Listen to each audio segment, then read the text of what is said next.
За юу цаахаа 2025 оны 1 сарын 14 өдөр ирсэн бай. Би Австрали улсын Вен хотод ихлээ онгортой ч австрч аваад загасчдын мөр усгүй гэж амар сүлтэрлээ. За тэгээ нэг өдөр л болъё гэж бодчихоо. Тэгээ айгүй шахуу ойртой нэг өдөртэй байж байгаа юм айгүй хөтэй. За Вен бол дэлхийн классик хөгжмийн нийслэл гэж ярьдаг Вен хотыг одоо бүхэл гайхалтай одоо композиторууд хөгжмийн зохиолчтой тэгээ жишээ нь одоо Моцарт, Шуберт, Бетховен гэх зэрэг бас гайхалтай хүмүүс Вен хотод бүтээлээ тойруулсан байдаг. Нүүц газар ирсэн байна. Энэ бол воо гайхалтай. Энэ Saint Stephen's Cathedral байна. Saint Stephen's Cathedral бол зүгээр өөрөө тэр чигтээ Австри улс Вен хот гэж ойлгож байна. За энэ сүм маань өрнөд готик архитектуртай дундад зууны үед биш баригдсан. Бараг 300 400 500 жил ч баригдсан баг. Энэ бодлогоор 12-р зуунаас 15 6-р зуун хүртэл баригдсан. За тэгээд энэ сүмбаа бас аюу сонирхолтой бас дизайн болон өнгөтөхийг бас юмнууд байдаг л да. Жишээ нь одоо энд нэг таавар байна уу? Билдингийн таавар байгаа ч өндөр. Энэ тааврыг бол Little Steffi гэдэг.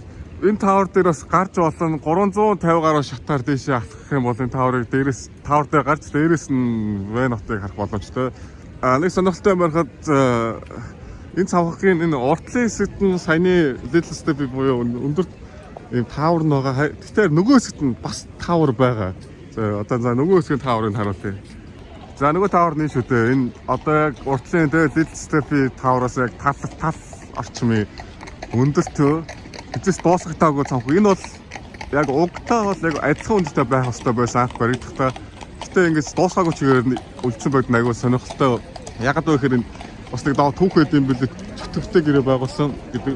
Энэхүү барилга барьжсэн одоо уран барилгчин маань энэ барилгын бүтэц дизайн нарийн ширээ декорашнууд хитрхи комплекс болоод манай хүн барихад нэлээд түүхтэй байсан байл та. За тэгээд нэлээд desperate болсон байхдаа чөтгөртэй гэрээ байгуулаад чөтгөр болохоор энэ барилгын дуусгаж өгнө. Харин манай хүн бол энэ барилга хизээч шашны холбогдлолтой зүд ашиглахгүй гэсэн амлалтыг өгөөд тохироо хийсэн чөтгөртэй гэрээ байгуулсан гэж ярьдаг. За тэр яриа нь болохоор аюу сонирхолтой. Бас энэ барилга болохоор анхнаасаа ийм готик архитектуртай баригдах ёстой байгаагүй. Энэ болохоор тэр тухайн үеийн одоо Романеск гэж барилгын стайл байдаг. Ромоос гаралтай яг одоо fortress гэх юм уу товчхондоо тийм зузаан хантай тий харуул хамгаалтын цамхаг шиг тийм барилгын архитектуртай анх эхэлж байсан. За тэгээд удалгүй юу олон зуун жил өнгөрөөд маа чөтгөр ирээд барилгаа шалгасан чинь хаасаагүй одоо тий энэ сүмийн загалмай Астер гэдэг. Астер гэдэг чинь одоо ёс мөсөл босоод нэг ширээ өгдөн шүү дээ. Одоо энгийнтэй тэр ширээг одоо эдлэглээ ширээг нь хэлээд байгаа байхгүй. Тэр сүмийнхаа хамгийн чухал хэмэт зэрэг зүйлүүдийг олж хараад сүмийг бол хараасан гэж ярьдаг. За түүнээс хойш хизээч энэ сүм бол бүтэн баригдаж дуусаагүй гэж түүх бас байдгаа.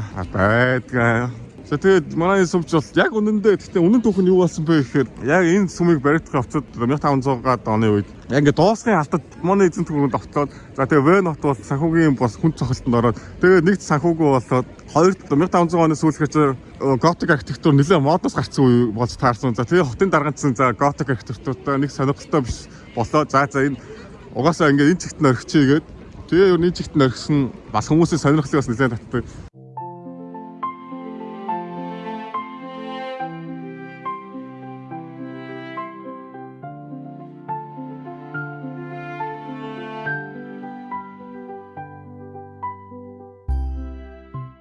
За тэгээ сүмийн үүдний энэ баруун талд нэг амар сонирхолтой тэмдэглэгээ байдаг. Энэ нь юу вэ гэхээр одоо энэ O5 буюу O5 гэдэг тэмдэглэгээ байдаг. За энэ бас аюул сонирхолтой юу болсон бэ гэхээр дэлхийн 2 дугаар дайны үед нацист германчууд Австрийг эзлэх үед одоо 1940-од оны үе гэсэн үг шүү дээ. Тэгэхээр германчууд бол Австри нэрийг өөрчлөх гэж оролцсон байгаа. Австри нэр чи одоо энэ ихгүй Австри гэдэг үг гэдгийг чинь герман хэлэнд одоо ингэж хичээд байгаа байхгүй юу? Österreich гэж хичээд байгаа байхгүй юу? Гэж байгаа байхгүй юу? Österreich ч юм уу. За би бол сайн мэдэхгүй байгаа даа яг герман хэлэнд болохоор. За тэгээ юу болсон бэ гэхээр нацист германчууд маань Австрийн одоо Австрийн нэрийг өөрчлөөд Ostmark буюу Eastern Mark гэдэг нэрээр өөрчилсөн байгаа. За тэр үед одоо бид гинэ. За тэр үед австричууд өөрсдөө нэрийг авч үлдэхийн тулд O5 гэдэг одоо нууц тэмдэглэгээ гэдэг өөрсдөө нэрийг жинхэнэ оригинал нэрийг хадгалсан O5 гэдэг тэмдэглэгээ тавьсан байгаа. Тэгвэл энэ O5 гэж яг ямар ч утгатай юм бэ гэхээр одоо энэ O гэдэг тэр үсгүй шүү дээ. Энэ чинь одоо герман хэлний Österreich буюу Австри гэдэг одоо энэ үгийг одоо тий энэ үг чи энэ үгийг төлөвлөж байгаа байхгүй. Харин 5 гэдэг чи юу гэхээр 5 гэдэг чи англи цагаан толгой 5 дахь хэсэг байгаа байхгүй. 5 дахь хэсэг чи юу И байгаа байхгүй. Буудлага нь болохоор тэгээ Австралийн юм шиг байгаа. За тэгээ яг ингээд Австралийн гэдэг өөрийнхөө нэрийг ингээд нууцаар бас хан дээр бас биччихүүлсэн байдаг нь бас аюу гоё. За тэгээ гол нь нөө сүмийнхаа бусад хэсгүүдийг үзэхэд бол төлбөртэй юм байлаа. Энэ сүм чи яг үндэ доороо амар том катакомб гэж ярьдаг одоо тийм бус шатгалах хэцэгтэй байхгүй. За тэгээ Австрид бол нэг амар сонирхолтой заяа. Амар сонирхолтой нэг оршуулгын нэг зам үйл гэх юм уу, ястал гэх юм байдаг байхгүй. За тэрний үхээр би хувааж одоо ингээд оршуулдаг заяа болдог. Надад чинь яадаг вэхээр жишээ чи угаасаа юм тогтсон угаасаа just яг дөрөвтэй заяа. Бүр яг Habsburg-ийн яг хаадууд бүгд яг удирдагчид бүгд яг ингэж оршуулсан байдаг байхгүй. 40 гаруй хүн бүр ингэж оршуулсан байдаг. Тэр нь яах вэ гэхээр өөрийнхөө биеийг нэг өөр газар өөрийнхөө зүрхийг нэг өөр газар өөрийнхөө бие одоо ингээ организмтэй дотоод эрхтнүүдийг нэг өөр газар оршуулахыг хэлээд байгаа 3 хуваад ингээ өөрийгөө оршуулсан. За тэгэхээр одоо яаж оршуулах вэ? Одоо энэ St. Stephen's Cathedral болохоор одоо тухайн хүмүүсийн организмыг хадгалдаг буюу дотоод эрхтнүүдийг оршуулдаг байхгүй. Тэгэхээр одоо энэ St. Stephen's Cathedral-ын доор нь 40 гаруй одоо Habsburg-ийн хаадуудын за Австрийн хаадууд ярьсан. Австрийн хаадуудын ингээ бие эрхтнүүдийг ингээ хадгалж байгаа тийм одоо бүртэл музей байгаа. Тэр нь бас ингээд төлбөртөө. За тэгээ мөн тахлын үед бас тахлын үед насварсан хүмүүсүүдийн бас бүгдийн энэ сүмийн доор бүгдийн болсон байдаг. За тэгээ яс масын хооронд нэгж өрөө тэ хамгаалт болгоод чинь хамгаалт болгож бэлэгтэй байдаг ингээ өрсө хэцэг сонирхолтой төгөлтэй. За харин нөгөө хоёр нь хаана байгаа гэхээр за ер нь бол энд St. Stephen's Cathedral ч болохоор Австри улс буюу ард иргэдэг төлөөлдөг. Тэгвэл эд иргэднүүд нь болохоор ард иргэд дээр үлдчихэж байгаа байл та. Нөгөө хоёр нэг хаачж байгаа вэ гэхээр одоо би нь болохоор капучины сүм гэж бас энэ вэд байгаа зэрэг капучины сүм биеийг нь оршуулдаг. Яагаад капучины сүмийг сонгож байгаа вэ гэхээр одоо капучины сүм ч бол сүмийн ламнар бол тэ айгуу тийм даруухан байдаг алдартай. Харин эзэн хаадууд хэдийн элит гаралт эзэн хаадууд тийм даруухан оршуулга бусадтай адилхан хүн ер нь нүцгээрээ нүцсэн буцдаг гэж одоо манайх ярьдаг да бас яхаа. Тэр шиг тэгээ эзэн хаадууд бас даруухан тийм оршуулгаас байх ёстой гэд капучины сүмд болдог. Харин зүрхэг болохоор Августны сүмд бол гар хөлтлөө яар хөтөн Августны сүмд одоо ингээ хадгалдаг байхгүй юу? Өмнө нь хэзээ ч за тэгээ энэ одоо л байхгүй. Тэгээ хамгийн сүүлд дэлхийн 2 дугаар дайн дэлхийн 2 дугаар дайн бараг 1800 онд байх болсон байх та гэж бодож байна. Яаж ч бүр амар орилж ирж байна. Би бүр энэ хүмүүс гайхаж байхад гайгаас асгаж байгаагаа гар хур хөллөө. Энэ ч та хүүтүүд таарч байгаа Австрид. За тэгээ гих мэтчлээ одоо ингээ St. Stephen's Cathedral ингээ байгаал ингээ юм яриа л. Энэ угаасаа бүр маш сонирхолтой сүм бохгүй угаасаа. За тэгээ надад цаг баг болохоор би гэс дараагийн газар руу явъя. За тэгээд дараагийн газар бол одоо нөгөө бие болдог зүрхээ болдог сүм болон тэр эзэн хаадуудын амьдралын газрууд руу очсон хэдүүлээ. За тэгээд энэ хэдийг бол би нэг амжуулах хэвээр. Дараагийнх нь болохоор би нөгөө өмнө нь хэлсэндээ Вен хот бол дэлхийн классик хөгжмийн нийслэлээ гэж.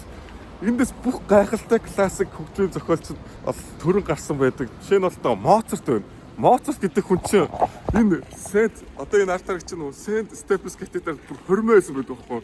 Гэх зэрэг болоо одоо Моцартын хормоо байсан газар би сая ороод гарлаа guys. Ойлгож байна уу? Моцартын зогсож байсан те.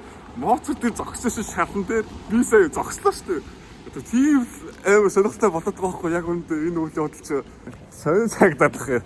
За тэгээ тийм утгаар одоо шүтэн болсон тэгээд Моцарт, Шуберт, за тэгээ Jonathan Brahms гэдэг бас амар мундаг хөгжмийн зохиолч композитор хүн байгаа. Тэгээд Бетховен гэхмэд энэ дөрөв бүр гайхалтай. За миний мэдээл энэ дөрөв бол бэст надад. Энэ дөрөв бол Австрид бол хамгийн гайхалтай уран бүтээлтэй бичсэн. Тэгээд насаа ичсэн байдаг. За тэгээд тэр дөрөвт очиж уулзсан хэвлээ. Тэр дөрөвийн бус дээр явна. Сүмэнийг тойрчлаа нэг баруун нар буруу. За тэгээд 3 дахь би тоглолт үзэх гэж байсан байхгүй. За энэ бол одоо Моцартын амьдарч байсан гэр байна. За манай Моцарт бол энэ байрны одоо энэ 2 давхарт амьдардаг байсан гэд хотлоо яриад байх. За хэдэн давхар нь бол мэдэхгүй. Гэтэ бас Моцарт амьдардаг байсан. Моцарт маань одоо энэ байранд л одоо өөрийнхөө тэр алдар дэлхийн хэмжээний тэг хөгжмийг зохиосон гэхэд бол бас тэр байрны өмнө зогсож байгаа бас гоё байгаас бас амьдрал гэдэг бас. За тэгээ Австрийн годамж талбай бол айгуу цэвэрхэн дээр нь бүр аяар өнгөлөг харагдаж байна. Манай Унгарыг бодвол За тэгээ уусаа Австрийн эцэг дүүрч маш агуу гарууд байсан л та. Гарууд за хамаагүй ч тоо яа тэгээ амар хамаах ш. За Австрийн эцэг дүүрч бас аюу мундаг гарууд байсан л та. Манай Унгарыг одоо оргил үедээ те манай Унгарыг эзэлж байлаа. Тэгээд одоогийн Чехийг эзэлж байлаа. За тэгээд Нидерландын хэсэг те Люксембургийн хэсэг гэдэг ер нь бол нэлээд амар хүмүүс байсан. Тэгэл тухайн үед Австри эсдгүүр бол дийлэхгүй л байлаа. Тэгээ манай унгарчууд ч бол чаагаас түүхэн бүр гониг штэ бүр нэрээ унгар хүнтэй нэр Унгарыг түүх ярих юм бол бүр өөлдөн штэ барыг. Угаасаа бүр түүхэндээ нэг ч тийм одоо ялж байсан тийм түүх байхгүй заяа.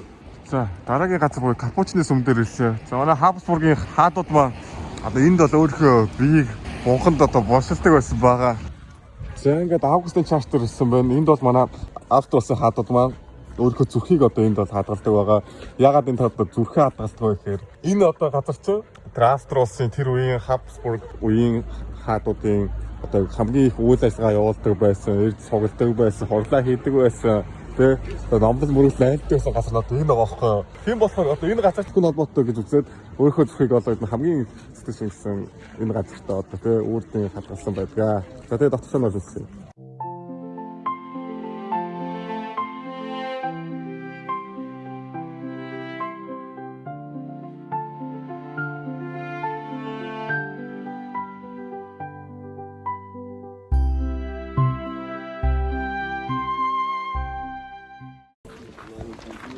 За тэгээ ороо гараад ирлээ. Ер цоцхон нэг иймэрхүү нөгөө зүрх мөрхөө хадгалдаг мэдээлдэг юм одоо тэгээ мэдээлэл гаргадаг юм шиг байна. Тэгээ бодоод ийм доотлолтой л байгаа. Юу ямар байгаа? Нар жарахаас юм уу? Вэний төв орчуулсан газарт очмоор байгаа байхгүй юу? Төв орчуулсан газарт очиж тэдэн хүмүүсээ бас бус дээр очмоор байгаа. Тэгээд нартайх очихгүй бас харанхуудаас очивол бас энгүүх гэж бодоод. За хурдхан ер нь бол Вэний хотын төв үзэхгүй бол харанхуулах гэдэг байгаа байхгүй юу? За энэ би болохоор одоо сайн яриад байгаа Хабсбургийн Dynasty Habsburg Dynasty-гийн хаадуудын амьдардаг байсан ордон дээр ирсэн байна. Айгуу сүртэй хөшөөнүүд байна. За тэгэл энэхүү ордондоо цаад манай тэ Habsburg-ийн хаадууд маа эдэж жоос удаж хөвтөл улс их орноо удирдаад явжсэн та. За тэгээ Habsburg-ийн лого нь гэх юм одоо тэ тэмдэг нь одоо ийм хоёр талхтай шонхор байдаг. Баруун зүүн бүс рүү харсан. За тэгээ баруун зүүн Европ бүгд минийхээ хаал гэж байгаа юм шиг байгаа. Мондөг хүмүүс байсан та. За тэгээ Арын парк нь ерөнхийдөө нэг хэлж байгаанаас харын талбай нь гоё өнөө. За тэнд болохоор Чарльсын сүм харагдаж байна. За тийшээ болохоор Вена Сити хоол харагдаж байна. Ер нь ингээ харахад бол юм яалч харахгүй. Тэгээд угаасаа урлагийн тэ эн чинь бүр дэлхийн классик хөгжмийн нийслэл болсон газар ч бас нэр Баргийн хотын доорч архитектур хийцлэлээр бол орохгүй л байна. Юу харах боллоо guys. Тэрхүү оршуулгын газар маань нэг цаг явна гэж байна. Оршуулгын газар гэдэг чинь бас айгүй сонирхолтой газар үүдсэн хаяад бас тэр бас юм бодоход одоо сууж моохот бас нэг цаг явсны чинь Вэний төв оршуулгын газар дээр ирлээ. Шүү гэгэтээд ирлээ шүү. За одоо эндээс хань да. Гой харагдаж байна. Ямар гой тэр харалтай бүр амар амгалан харагдаж байгаа үстэй. Яалч байгаа Европт оршуулгын газар гэдэг чинь бүр шал өөр урлаглаг болоо хөгжсөн зүйл байдаг л да. Манай Монголын бодвол тэ одоо жишээ одоо энэ ингээ харах юм бол шууд хажууд нь өшөө хийцээ. За ингээ хүн бодоод алах юм да. Энэ бүр өмнө бодсноос хамаагүй том юм байна. За Бетховны шалрын хэмжээ бараг 13 м алах юм нэ. Бүр амар том зав. За тэгээ миний хайж байгаа ер нь бол дөрвөн хүний ер нь гурвынх нь болсон шинд байгаа. Бетховн, Jonathan Brahms болон Schubert. Яа 10 жилийн хөгжим хичээл дээрээс л Бетховн, Schubert-ыг сонсдог байлаа шүү дээ. Бас тэгээ Jonathan Brahms бол тэгээд айгуу дуртай тэр Hungarian dance гэдэг аюу байдаг. Тэрийг би бол төгөл дуртаас сорьёолж аюу их боддог байсан. Тэгээ Моцартын бол байхгүй байгаа. Моцартын босгол зориулсан бус байдаг. Гэхдээ Моцартын жихэн бус биш. За Моцартын бол жихэн бус хаана одоо хинт мэдэхгүй сая. Тухайн үед болохоор Моцарт ч одоо 1756 онд төрсэн хүн. За тэгээ 30 наслаг хүч байгаа байхгүй юу. Тэгээ тухайн үед болохоор өөр хин алдартай байсан, хин хаан байсан гэхээс л одоо тэгээ хүн болгол тийм нэг төлөв таруу асуулгыг хийдэг байсан. Тэгээд Моцарт бол ядуу болохоор тийм биш. Моцартын одоо шарилнууд маш энгийн бөгөөд тэгээ ингээ олон жилийн хувцастай хуучраад ингээ бусдаас ялгахгүй.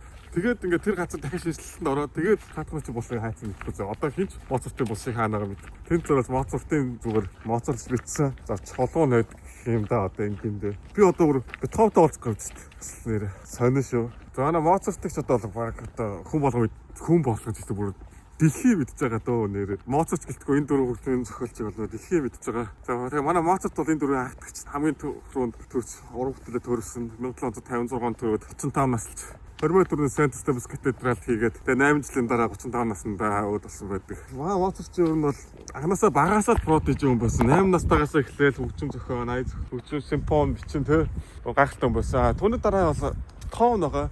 Бетховен ч Моцартоос ч Бетховен ч 1770 онд байхгүй юу. Тэгэхээр чи 14 дүү Бетховен ч Моцартоос. Тэгээд энэ Моцарт Бетховен хоёр ч хамгийн гол бие таньдаг байсан. Нэг удаа Бетховены 17 настай хахад нь Моцарт тоглож байгаа тоглолтыг үзээд за энэ хүүхэд ч одоо дэлхийд нэг доолохаар шинжтэй байна да гэж хэлж байсан байдаг. Тэрж биелэл болж ирнэ. Бетховен бол маш алдартай болсон. Бас Моцартын дараа дээр доорж инээд бас орох нь хэцүү. Дээр доор нэлээд оруулах. Гэтэ Моцарт бол Бетховеныг алдаад гарахад нь бол нас орсон байсан болохоор яг мэддэг байгаа.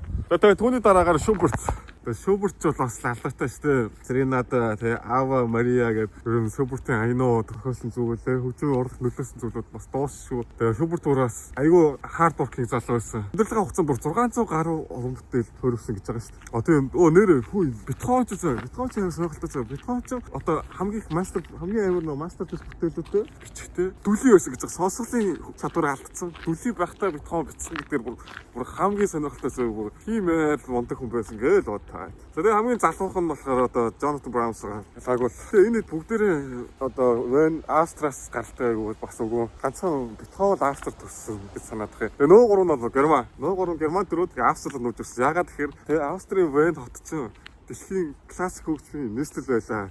Тийм болохоор бүх гайхалтай хүмүүс эндэрж амьдарч уран бүтээлээ төрүүлж эндээ нас эзэлдэг байгаа ч явах эзэлсэн байна гэсэн. Бид нар бас хараад тах гэр бүлийн булш айгүй ихтэй. Одоо энэ ихтэл одоо ингээд те зургуулаа тавуулаа те ингээд энэ гуруулаа амруулаа гэдэг хараад тах гэр бүлийн булш бол айгүй ихтэй. Тэгээ ингээд зарим дээр ингээд жижиг тайлбарцсан байхгүй. Киевний газрын эзэн байсан энэ төр гэвчээ те. Одоо энэ яг харагдаж штэ. Энэ бүр яг ингээд бүр хөшөө усгаад Лорензо гэдэг энд нь одоо тийм ингээд жүжиг сачиг тайлбар байлаа хүчээд.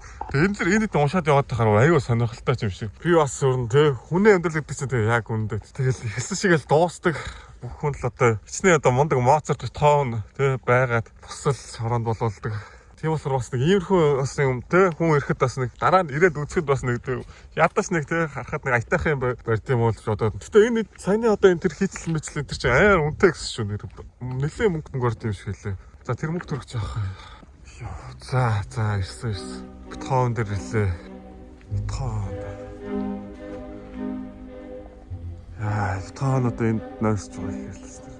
Эвгүй болж шүү бас. Гоёхтой ч юм да. Чат нэр газар амар гоник төрнөө. Надаас өөр хүн байхгүй. Энэ гав ганцар. Ямар ч юм байхгүй. Гэтэ Бетховеных гэхэд бас дараах байсан байх шүү. Одоо л айгу дараах байсан зарим нүүд яаж бодвол. Гэтэ манай урлагч дараах хүмүүс те. Сонир шүү. Бетховены тэр зүудэлж явсан. Тэгээ Бетховены дараа асалтар зохиолч композер Франц Шуберт.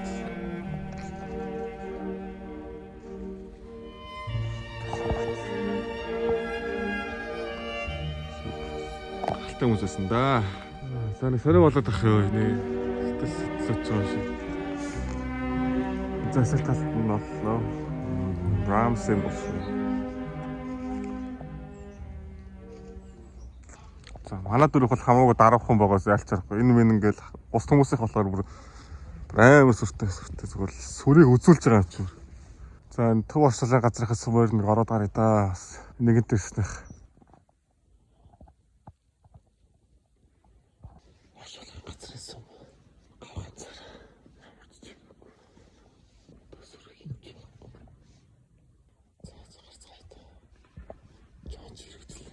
Йоо, цод гав газар сүмд очиж ямар юм бэ? Түгжих гэж байгаа юм шиг. Язаад ногсолын газар сүм болохоор нэг гэрэл мэрлэг цаанаасаа нэг уруугаар хөөт дааж байгаа.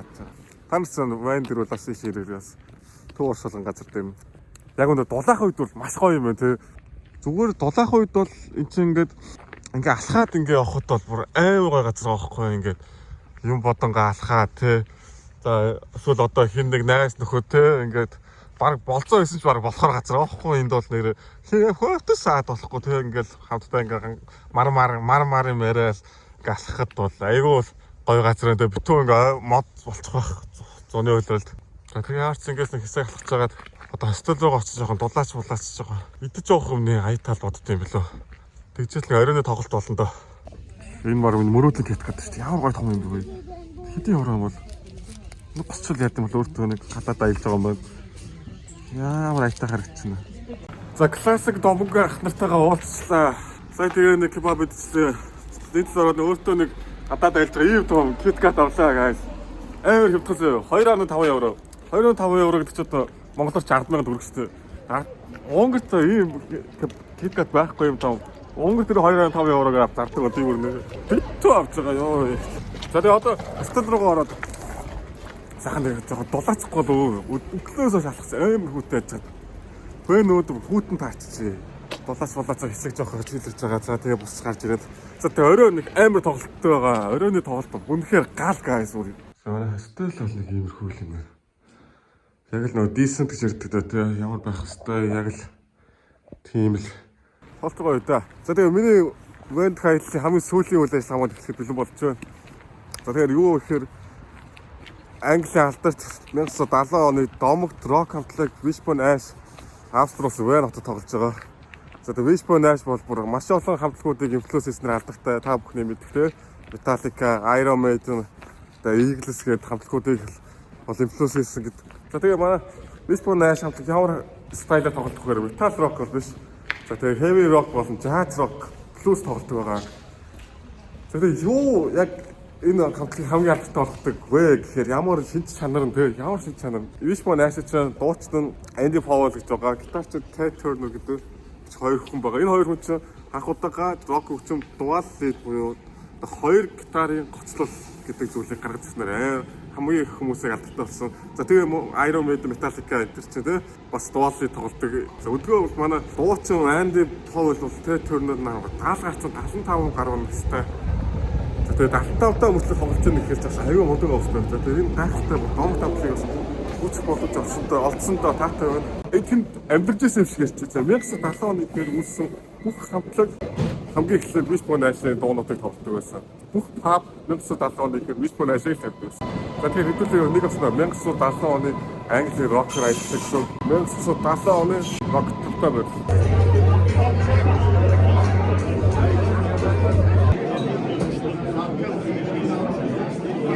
За тоглолттой гэхдээ сайн харсан байна.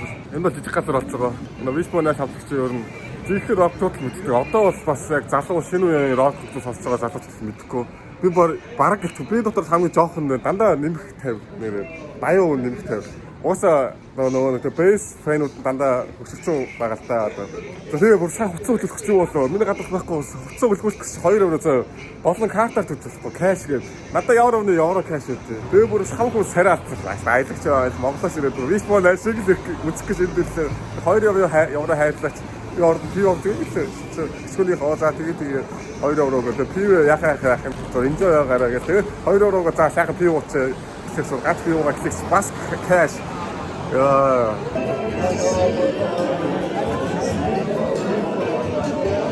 Yo, Andy Powell. Cool.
Яа, за тоглолт дуслаа.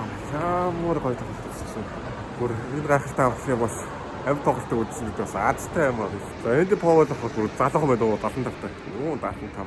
Надаасаа амар. Бас манай ч урлагийнхаа ч залуугаараа л байдаг л та үе үед. Ах нэг Iron Man-д тоглолт үзэхэд манай Iron Man-д ч одоо 67, 69 таахгүй юу? Тэнгууд тэр өдөр чинь заастай амар том хүмүүс гарч багтдаг ч юу бас амар залуу хүмүүсээс тэр тайзан дээр ч гүйж мүүгээл тэгэл тэрийг хачаал цаас рокууд чи хэзээс хөксөлдгүй юм байна да гэдэг. Юу нэг хөксөл гэдэг чинь өөрөө тархинд л байдаг төө. Хүн ер нь тасаараа залуу гараад хөхтэй санагддаг шүү. За тэр тоглолт үнэхээр сайхан боллоо. Бодсон бүх дуунууд юм бараг л тоглолоо. Тоглолт янз бүр боллоо. Үнэхээр гайхалтай. Ажил мач гоё боллоо. Одоо ер нь ингээл бараг л ингээд юмуд юм шиг дуусч байна. Би одоо бас пи уйдаа харин пи уучдаг ба. Австралиан банд пи уунаа. Өнөөдөр айлтээ халт темпи Weiss's Burger гэх Австрал. Сайт өндөр тэтэ. Zangar нөхөд би энэ хөтөлбөрөөс чиний төсөө зөндөө гой гой болсон зүйлтэйгээрээ надаас одоо гой зүйлсүүд тийгээрээ гой болсон зүйлтэйгээрээ гэж хэлээ яа. Түлөө. Гой болсон. За, bye guys. Peace. Turn my way.